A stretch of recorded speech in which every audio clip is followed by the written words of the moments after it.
Bonjour à tous, chers élèves de 4e année niveau 2. Aujourd'hui, je vous propose une autre équation différentielle linéaire d'ordre 1. La voici, notez bien l'énoncé sur une feuille. Pour la méthode, nous l'avons présentée dans une autre vidéo avec un exemple, celui que vous voyez là à l'écran. Arrêtez la vidéo et essayez de le faire. Voici la méthode rappelée. Il nous faut d'abord rappeler que le second membre, on va commencer par résoudre sans lui l'équation. Et on va résoudre cela évidemment par variables séparables. On commence par transformer le y' en dy sur dx, on isole nos y par rapport au x, on cherche la primitive de chaque côté, on obtient un logarithme, on veut s'en séparer, on passe donc à l'exponentielle de chaque côté. On utilisera la propriété des exponentielles pour séparer celle du côté des x en deux exponentielles. Et finalement, la valeur absolue et la constante, on les regroupe en un cas. Ce cas, c'est notre constante qu'on va vouloir varier. On va donc la considérer comme une fonction de x. C'est donc la dérivée d'un produit qu'il nous faut faire.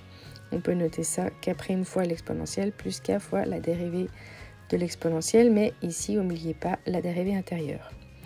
On insère tout cela dans l'équation du départ et n'oubliez pas de faire attention, il doit y avoir absolument un terme qui se simplifie. Donc le y et le y' dans l'équation du départ avec cette fois-ci notre second membre. Et lorsque tout a été simplifié, on se retrouve avec k' fois e puissance moins x égale à cos x plus sin x. Il nous faut donc la primitive de cette expression obtenue lorsqu'on a donc isolé k' et qu'on a donc cherché la primitive.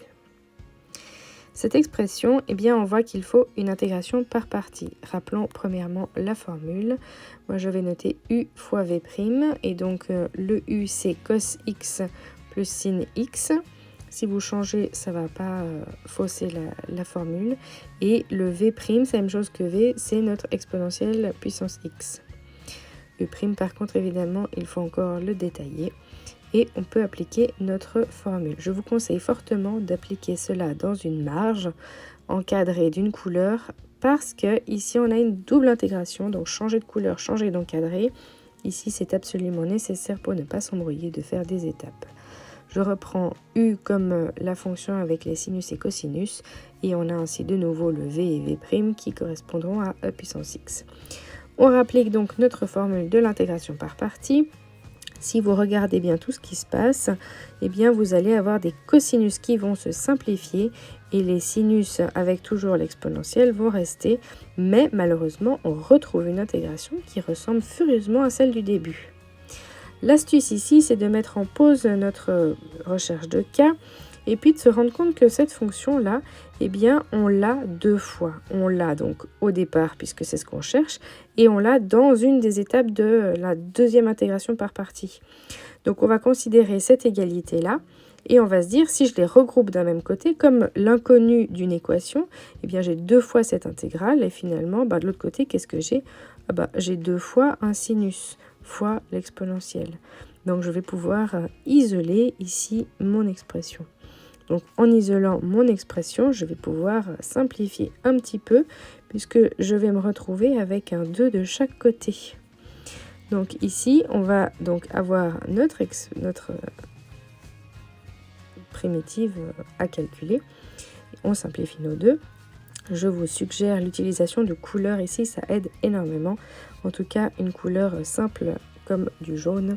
Et puis maintenant, on a notre k. On l'insère dans l'équation de la première étape et finalement, on va pouvoir trouver la solution particulière de l'équation avec second membre. Et c'est tout simplement un sinus.